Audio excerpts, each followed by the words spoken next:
Nouveau gouvernement, le deuxième de Sébastien Lecornu est celui de la dernière chance pour faire adopter ce budget dans les temps. Alors on commence avec les profils. Hugo Babet, 34 ministres nommés hier soir et il y a pas mal de nouveaux visages.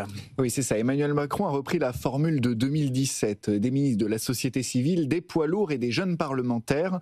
Leur mission, donner un budget à la France. En première ligne, le binôme de Bercy, reconduit du premier gouvernement de Sébastien Lecornu. À l'économie, Roland Lescure, l'ancien ministre de l'Industrie, aile gauche de la Macronie, et au compte public, Amélie de Montchalin, ministre 2 fois reconduite, qui connaît par cœur tous les points qui restent à négocier.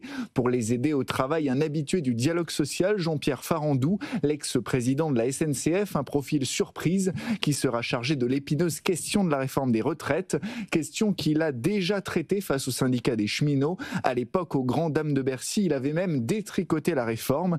Et après, autre profil intéressant à Bercy, Serge Papin, ancien PDG de Système U, est en charge des petites et moyennes entreprises. Et enfin, pour négocier avec le Parlement, un indépendant député président du groupe Lyot, Laurent Panifou, un ex-socialiste qui est expert négocier avec la gauche. Alors Hugo, là désormais, question du lundi, est-ce qu'on pourrait tenir la semaine ?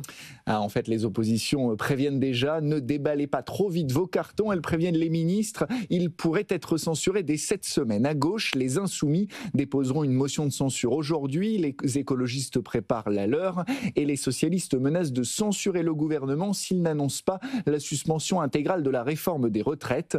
Et à droite, le Rassemblement national appelle aussi à la censure, puis à de nouvelles élections législatives.